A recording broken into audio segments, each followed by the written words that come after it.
for Manuscript. I don't have much of an interest in politics, but there is something about being an MP that appealed to me.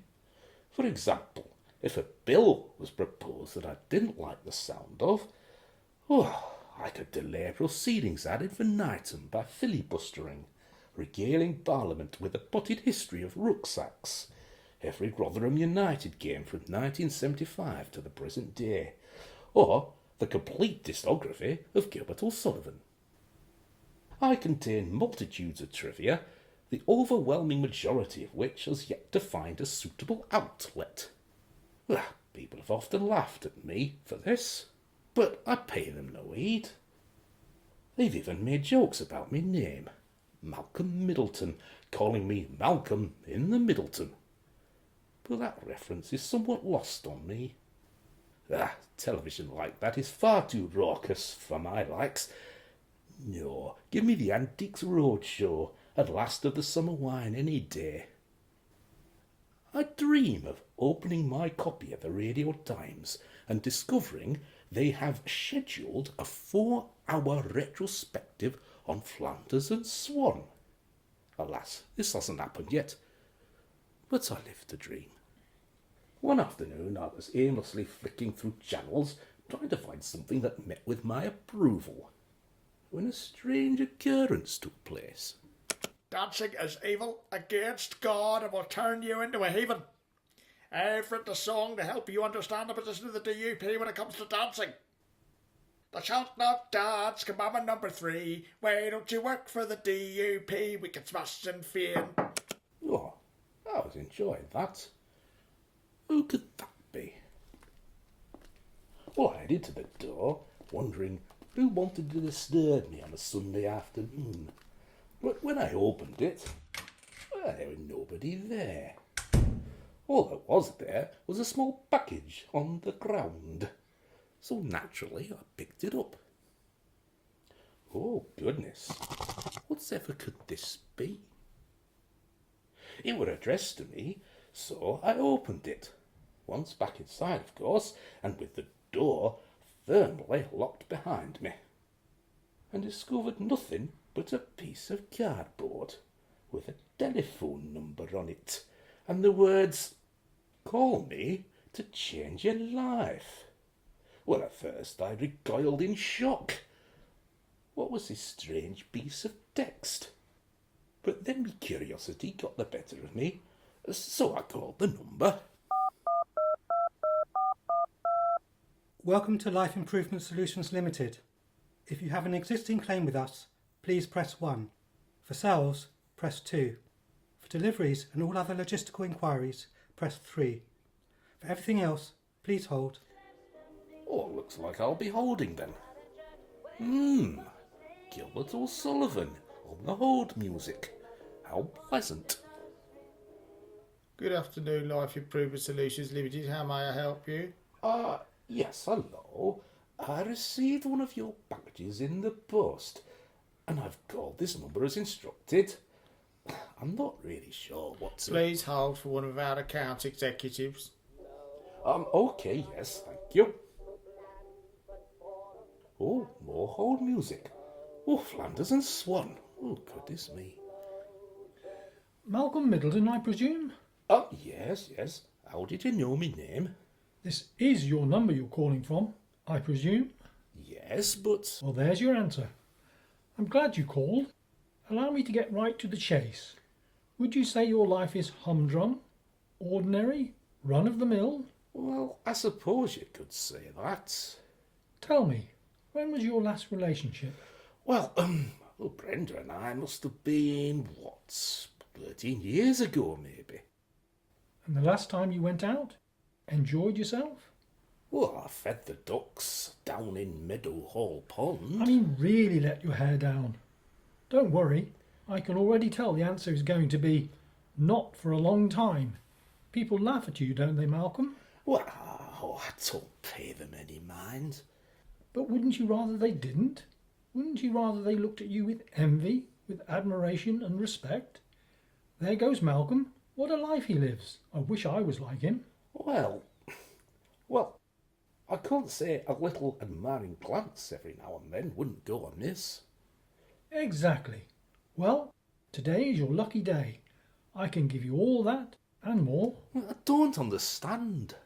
I can give you that life, an exciting life, a memorable life. Wouldn't you rather be known for something? Here lies Malcolm Middleton, local legend. Oh, one of those blue blacks you see on walls would be lovely. Wouldn't it just? And you can have that. You can have that, Malcolm. I just need one thing from you. What would that be? See that piece of cardboard? The one in the box? Uh-huh. Shake it.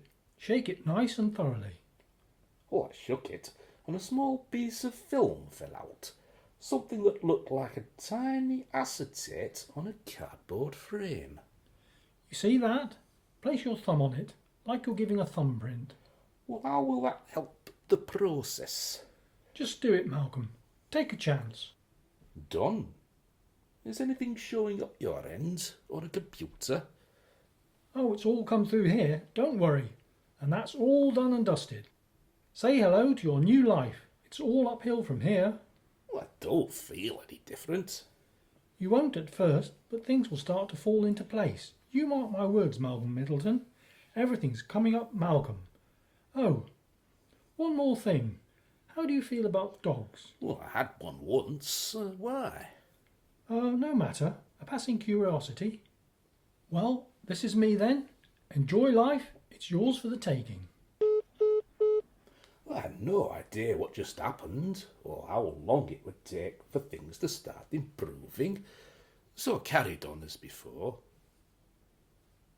Albert, an elderly man with a scholarly background, was sitting at the desk of his study and poring over a manuscript. Surely not. Surely it can't be. Goodness me. I've done it. My word. I've actually done it. Edna! Edna, darling, come here. You're going to want to see this. Bird, what is it? I have cracked it. I've done it. I've finally deciphered the Voynich manuscript. The text that has eluded scholars, historians, linguists and anthropologists for decades, centuries. And I have cracked it.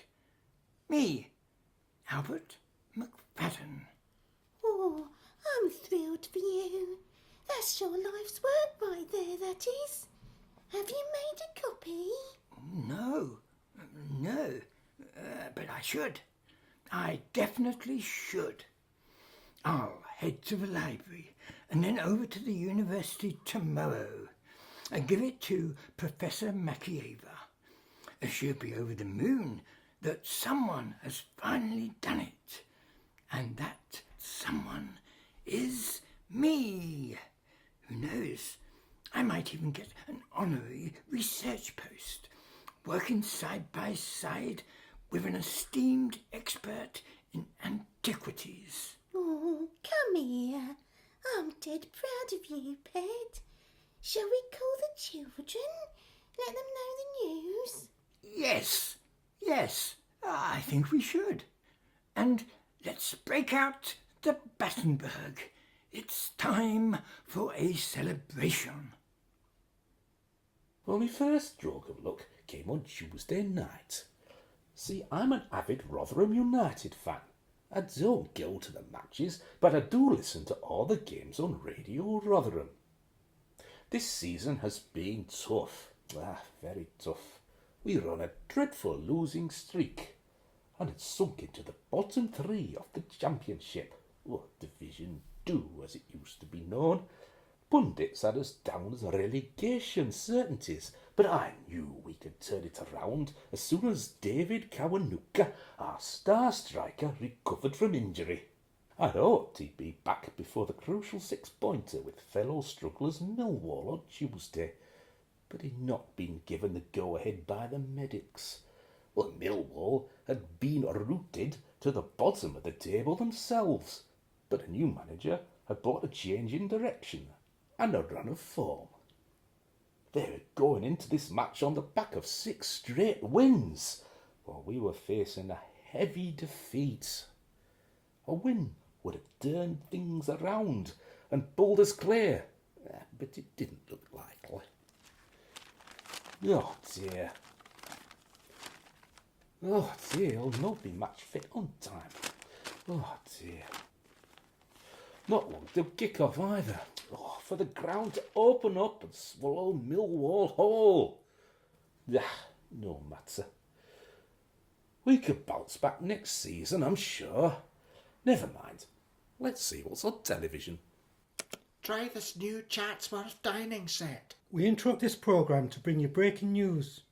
A large sinkhole has opened up on the A360 in Centenary Way, and it appears to have engulfed several vehicles. Our reporter, Chris Sidebottom, is on the scene. Yes, thank you, Pat. I'm here at the scene of a bizarre and horrifying incident. A large sinkhole, far larger than any I've seen in the UK, has opened up and swallowed the Millwall FC team coach, which was on its way to the New York Stadium for tonight's championship match against Rotherham United. A rescue helicopter has arrived on the scene, and they appear to be pulling injured players out of the hole. Are there any confirmed casualties? None as yet, thankfully, but there's a good chance a lot of those players are injured. In any event, tonight's match will be cancelled. More to follow.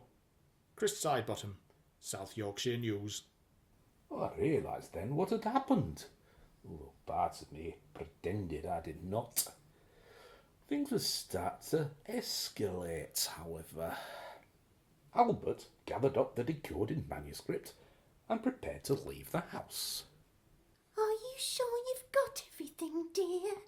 This'll be so important for you.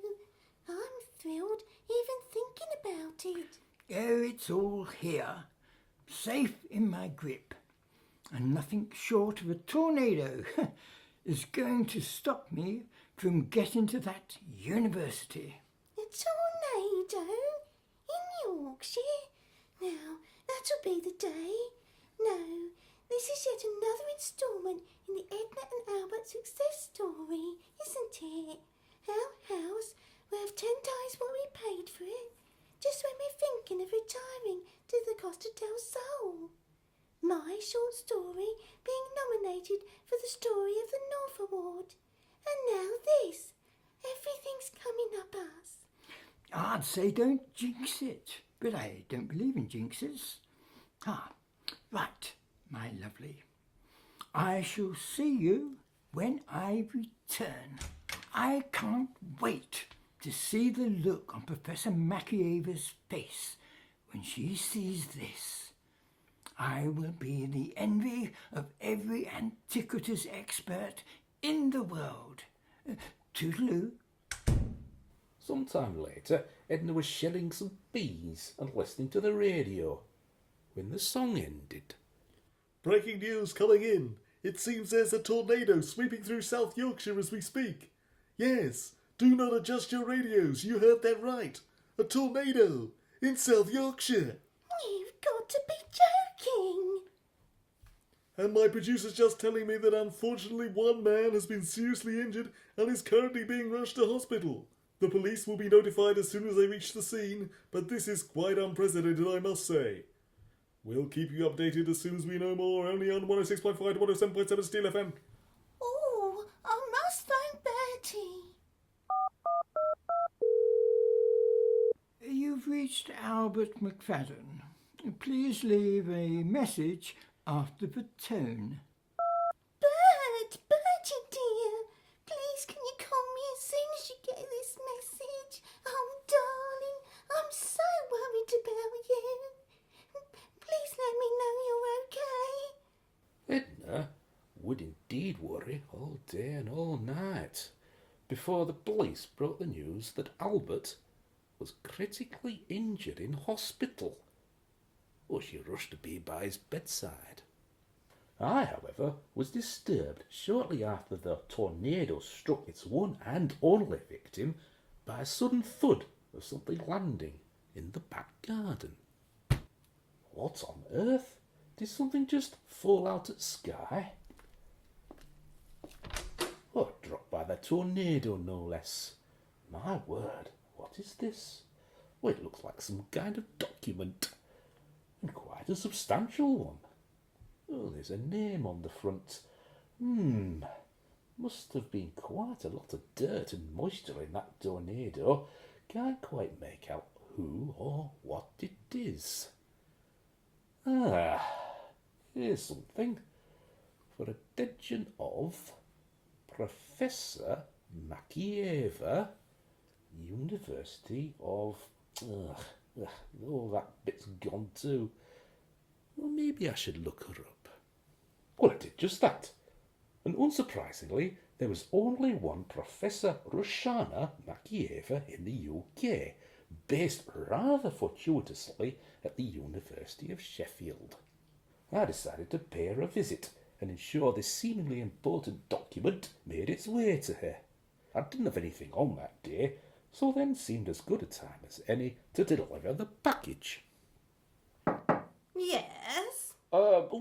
Terribly sorry to disturb you in the city of Seven Hills like that, but I know this might be a somewhat presumptuous conclusion to draw, but... Yes, come on, I haven't got all day.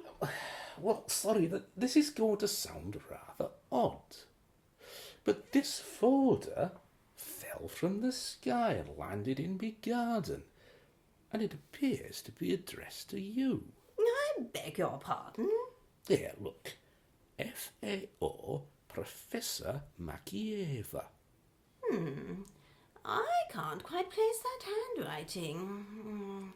Let's see what's inside. Unbelievable! You say this fell from the sky? Fanciful as that sounds, but yes. In your garden? Oh, yes, I would add that. Do you know what this is? No. I have to say that antiquities are not my area of expertise. Have you heard of the Voynich Manuscript? No matter. It's the holy grail of cryptic deciphering, considered for years to be completely unintelligible. A level of obscurity that's eluded even the most brilliant minds among us. And it's been cracked, translated, and you brought it to my door. Well, I take it you're pleased, then? Pleased? I'm ecstatic, over the moon. Even being awarded the Smithsonian Prize for Anthropology doesn't match up to this.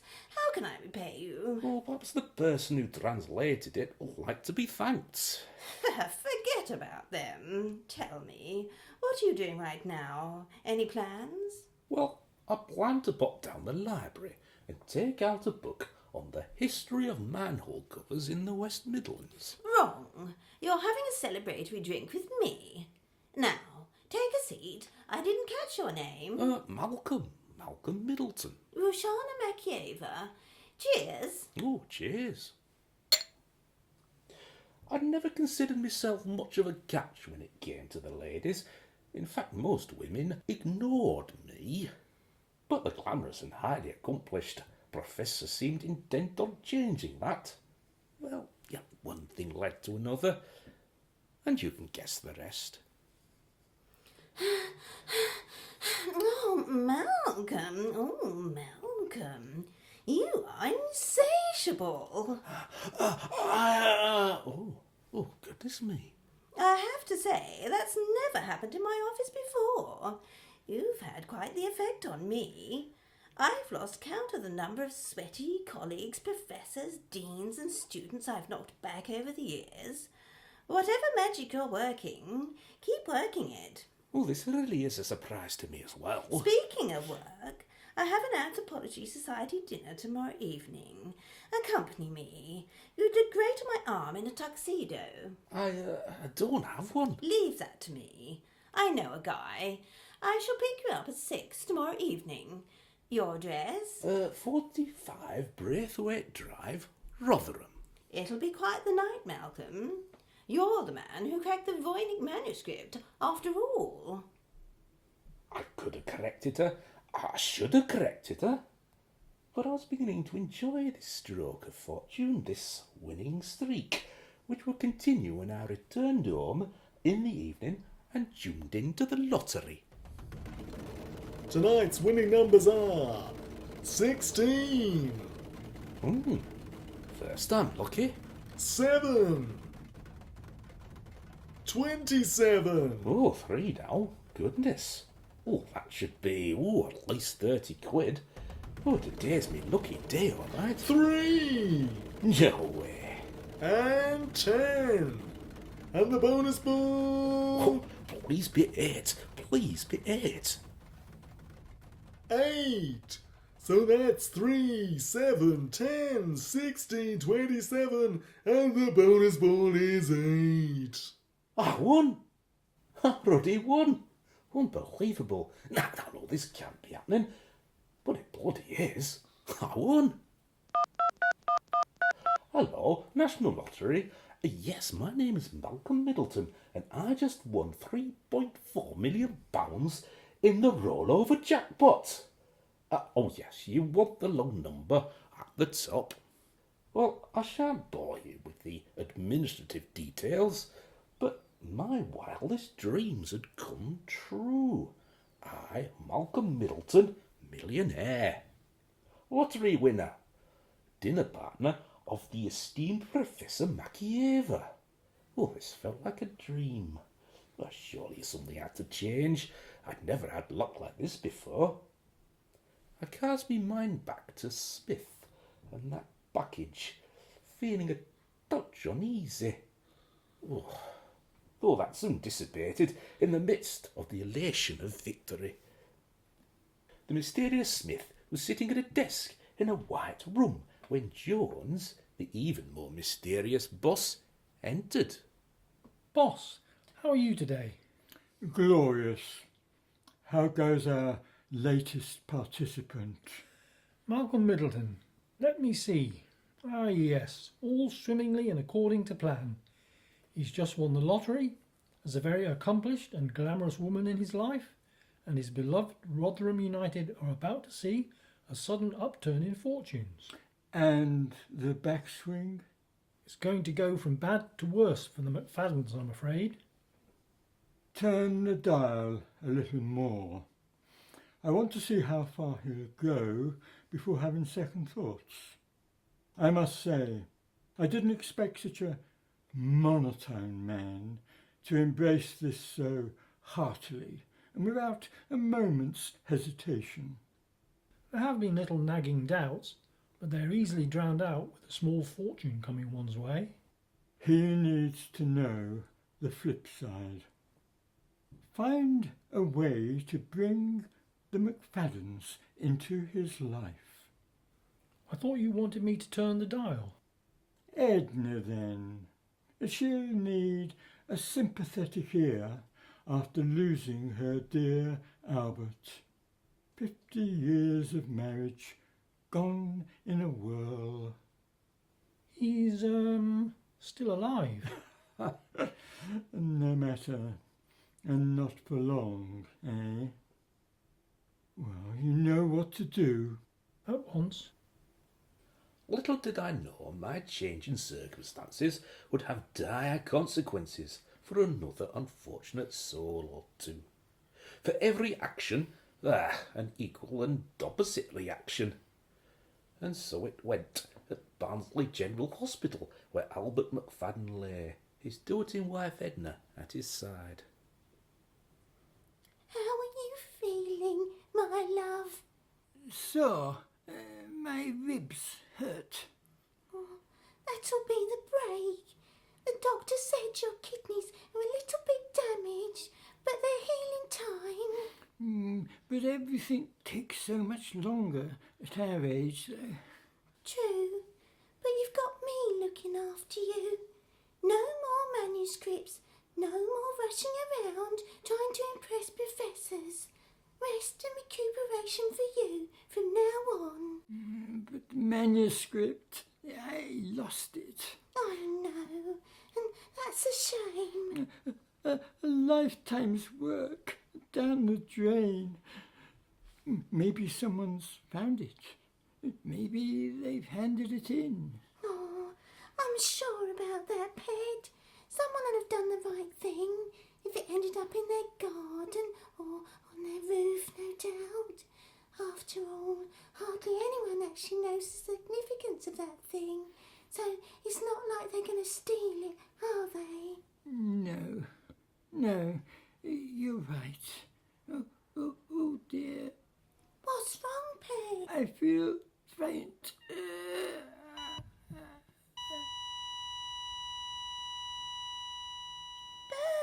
Bertie, help! Somebody, we need a doctor in here! Albert breathed his last in that very moment, leaving Edna distraught. The man she'd spent most of her life with lay cold in her arms. Well, my luck, however, was continuing to improve. Roshana picked me up, as she promised, in a large black limousine. Oh, she looked stunning, while I felt a bit awkward in me casual clothes. Put this on. You can change in here. There's plenty of room. Oh, thank you. Oh, how are you? All the better for seeing you. There'll be all sorts of academic luminaries at this thing, and they'll be fascinated to meet the man who cracked the mystery of the Voynich manuscript after all this time. Well, I really had nothing to do with it. It landed in me garden. They say possession is 9/10 of the law. Well, luck is 9/10 of fame in my book. This is your moment, Malcolm. Savour it. Do you have any areas of interest yourself? Well, I'm something of a local history buff.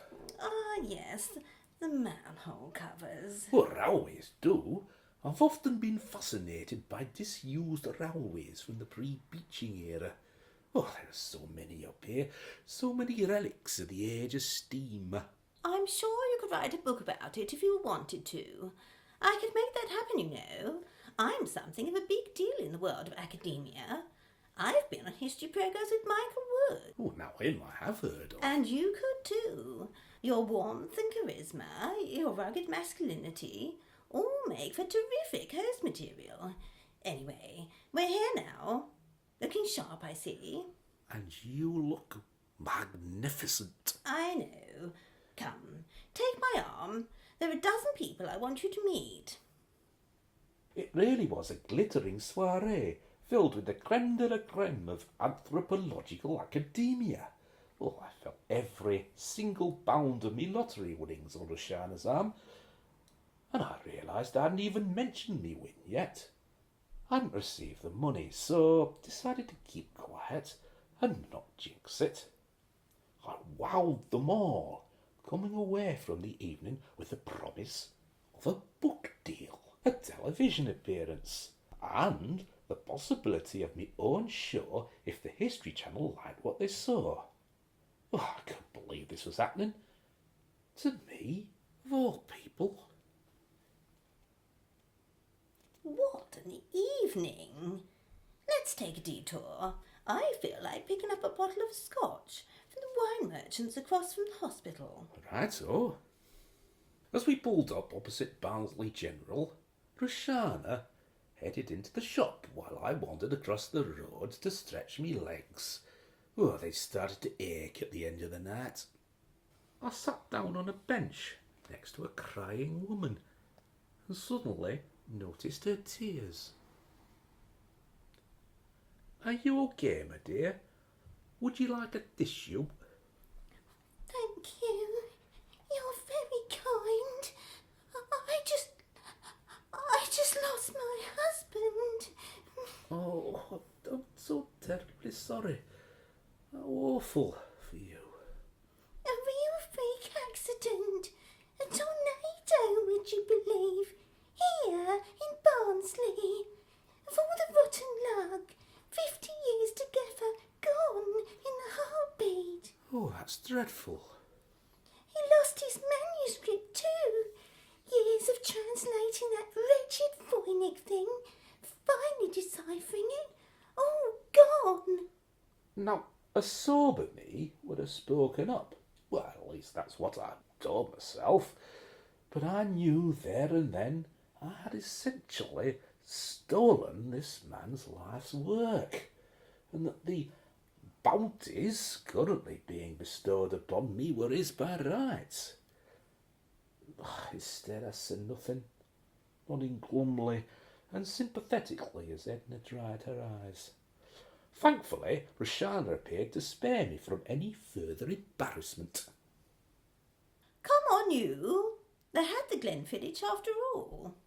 I hope you can find peace and solace somehow. Thanks. Hang on a minute. Isn't that... Well, we were in the car before she'd finished speaking, the alcohol clouding our judgment and dulling our senses. At least that's what I tell myself as I lay awake at night, wondering whether I should ask the hospital clerks who Edna was, or maybe get one of Roshana's staff to look at any ongoing cipher projects at the university. No. We didn't hear. Neither of us were any the wiser, and so I let it slip into the recesses of my mind as weeks turned into months, turned into years. Edna's problems, however, were only just beginning. Edna was at home, worrying over some unpaid bills, when there were a knock at the door. It were Chris, an estate agent. Can I help you? Can I come in? It's quite serious. Sure. Just sorting through a few of Bertie's things. Trying to get some stuff in order. I can't believe he only had a few hundred in his savings account.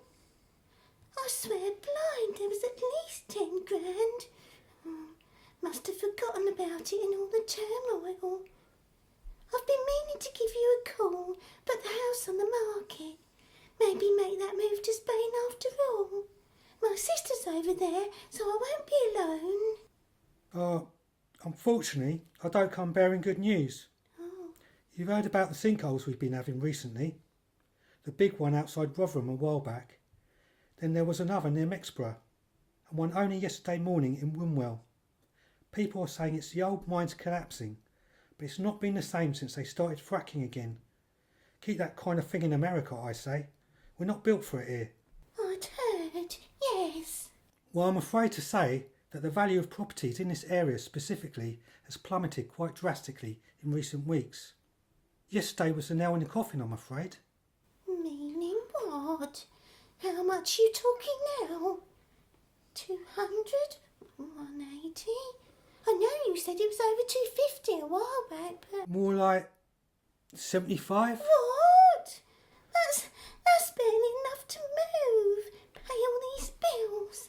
Solicitors' fees alone. Plus I owe Chapman and Newsom's funeral directors about 5 grand. They're one paying. I'm sorry. I wish there was something I could say to mitigate this. It's all right for you. You lot always come out on top. I'm afraid it's hit us too. Nobody wants to sell anymore. Commissions are through the floor. Honestly don't know if I'll even have a job next month. I've got kids, so I sympathise. Believe you me. Seems like those wretched sinkholes have done us all in. Damn that blasted tornado too. As my life improved, so Edna's worsened. The move to Spain fell through. The house was practically worthless, swallowed up with the debts and the rising costs of everything. That business is closed. She had to drive to buy food, and eventually her car broke down. Edna sold her house for a pittance as her health deteriorated, moving into a dreadful private care facility in Mexborough. Her placement was state-funded, but this was no cosy retirement home. Cold and empty, she sat aimlessly in an uncomfortable chair, wishing things had turned out differently. Even her children, James and Lucy, were too depressed by her situation to come and visit her, themselves hamstrung by financial misfortunes in their own lives. Some 3.5 years have passed. Jones and Smith are watching Edna's miserable life unfold on a screen. Oh dear, how pitiful. Edna's life. once so thriving and full, and now an empty shell, and her with it. I almost feel bad for her. Meanwhile, Malcolm's life goes from strength to strength. 2 books now, an honorary degree from the University of Sheffield, a television show in the works. All off the back of another man's work. Well, we can't say he didn't have multiple chances to own up. I'm feeling charitable. Let's throw Edna a lifeline, shall we? I say that we pay Mr. Middleton a visit. As you wish, boss. I was in me luxury office working on the introduction for me upcoming show about local history when there came a knock at the door. Yes? Who are you? We've never met in person, but we spoke on the phone some years ago. You may remember my voice. I can't say I do. What was it regarding? A package you received in the mail. The chance to improve your life. Ring a bell? Oh, why, yes. What are you doing here in the office? This individual here is Jones, who has a proposal for you. Come in. I'll get straight to the point. None of this is yours by right, Malcolm Middleton. You and I both know that. I beg your pardon. You did not decipher the Voynich manuscript. That was a man called Albert McFadden. I believe you met his wife, Edna, after the anthropology dinner. A nice lady, crying on a bench outside the hospital. Oh, vaguely. Well, how do you know all that? Have you been spying on me? I know what I need to know. In any case, you have a chance to put things right, to own up, to give credit to the late Albert McFadden, to tell the truth, that the manuscript landed in your garden after the tornado, that none of it was yours, and you can give a broken woman some peace of mind, that her husband's work has changed the face of anthropology, opened up so many more doors for the new discoveries. Look, we're in a golden age, and that's thanks to poor old Bertie. Well, I doubt that. You really think that cracking the uncrackable code hasn't inspired others to do the same? The Baghdad batteries, for example, once considered an anomaly, now their true purpose has been revealed. The lost city of Atlantis, another, buried under the Azores in the Atlantic Ocean. That pyramid is a thing of beauty, all down to Albert and his years of work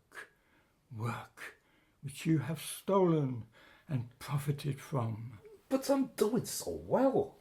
I have everything I ever wanted. I can't give that up. And I'm not going to make you. Smith, show him how it works. You have a choice. Tell Edna the truth. She's at the Chestnut Lodge care home in Mexborough, just down the road, and sign over the rights to your upcoming books and TV show to her, plus a percentage of the profits you've made thus far, and walk away with the rest. With those lottery winnings, you'll be happy with your name in print and this lovely little office, surely. After all, nobody's going to begrudge you a deal for your books. Let me see. Telephone booths of the 1960s and Hull to Doncaster, a scenic route in steam. Jesus Christ. Smith. Sorry, boss. All fine titles with a hungry audience, I'm sure. As for the professor, that's up to her. Would she want to stay with you if she knew you stole another man's work? Actually, she did already know, so that won't bother her. But if you're not the celebrity you once were, will she want to be seen on your arm? It's up to you. But Edna deserves justice. And if I refuse? Then you'll just have to see what happens, won't you? Call it our little surprise. I think I'll stick with what I have. The path I'm on, thank you. And deny a grieving widow some peace. Tut tut. Malcolm, I'd expected better. I'd like you to leave, please. Last chance to change your mind. No, leave. As you wish.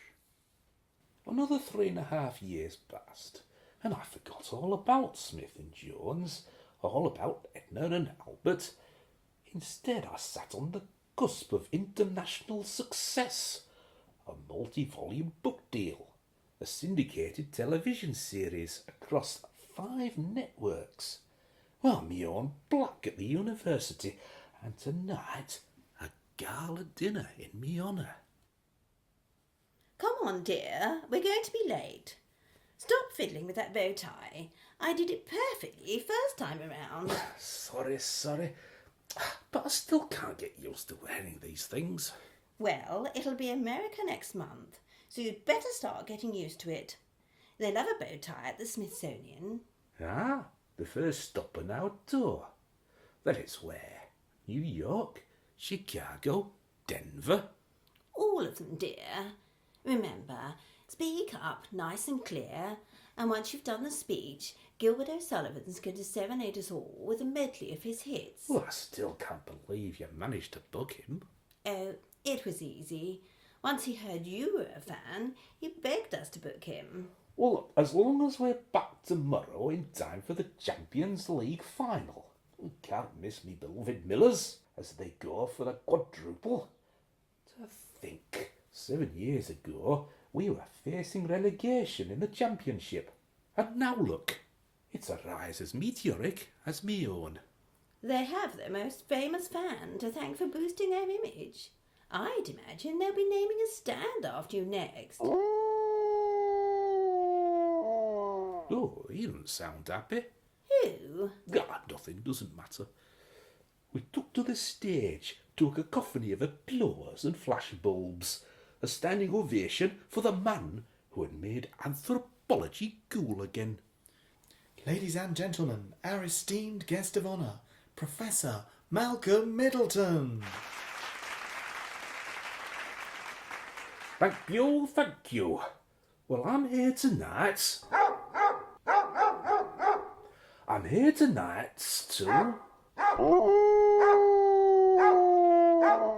you okay, dear? Can someone sort that animal out, please? I don't know how it got in here. Thank you.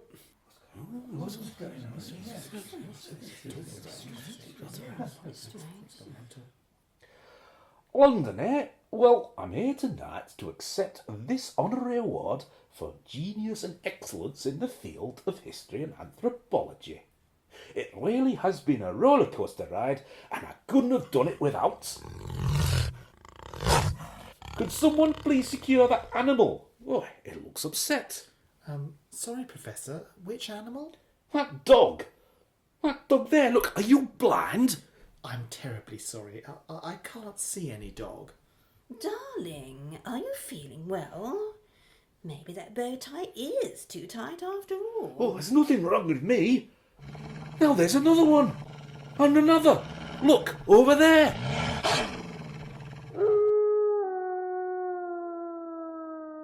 It's so loud. Oh, they're so loud. I dropped to my knees and covered my ears as the audience grew increasingly concerned and confused, even amused by my odd behaviour. And after a while I looked up at the centre aisle and saw Jones standing there and staring at me. You! Yes, me. I did warn you. I gave you an out. A way to undo all of this. You only had to be satisfied with what you had. But you wanted more, and then more, and more. Oh, I can give it up now. Give her the credit. She can have some money, all of it. What? Who are you talking to? Can't you see? Standing there, in the black. Oh, don't worry. She can't see me. None of them can. This conversation is between you and I. Me and you. As for Edna, she passed away in a miserable care home last year.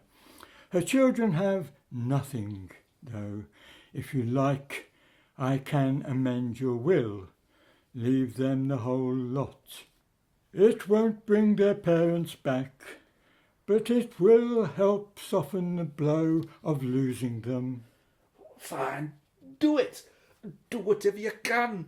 Just make those things stop howling. I can't stand it. Done. Why are they still making that noise? I thought it were all fixed. For James and Lucy, yes. For you, no. I'm afraid your time in the spotlight is coming to an end, Mr. Malcolm Middleton. Why? Why me? Why are you doing this? Why are you doing this, is what you mean. You really didn't think that all this happened to you because you're so deserving and talented, did you? Everything comes at a price. Every million made is a million taken from someone else. A million eked out of someone's sweat and blood. You're nothing special. Boring. Mediocre. I thought you'd be happy with that. But the merest sniff of fame and fortune, and you rode roughshod over the ones who truly deserved it. The ones who put the work in. Everything you have was Albert and Edna's by right. We did warn you, but you were too arrogant and selfish to consider quitting while you were ahead.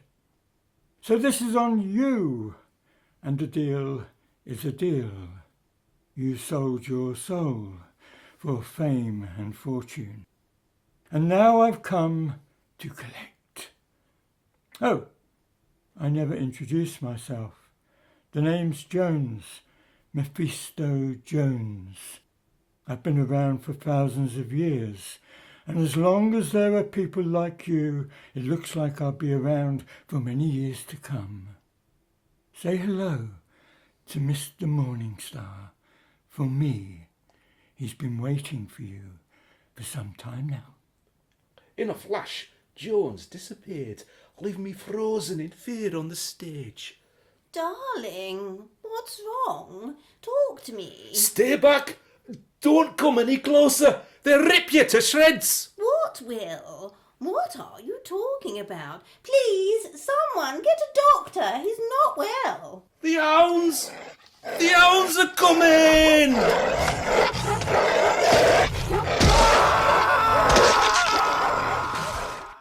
And so it was. The dogs closed in on poor Malcolm Middleton, biting into him and ripping him to shreds. Roshana and the rest of the audience could only scream as they saw vague outlines of the dogs and watched in horror as the vile hounds dragged Malcolm towards a shimmering black portal to hell.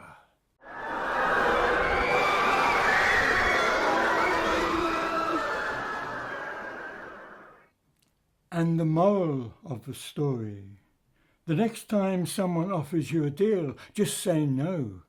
Be happy with what you have. There's always a price, and I will be waiting to collect it. The Manuscript by R.M. Shine. Malcolm Middleton was played by Matt Reynolds. Albert McFadden and Mephisto Jones were played by Dave Patchett. Edna McFadden and Rushana Makieva were played by Shiva Gowrie. Smith was played by Andrew Reed. The automated phone message, Pat the newsreader and Chris the estate agent were played by Julian Schur. All other voices by Rue Shine.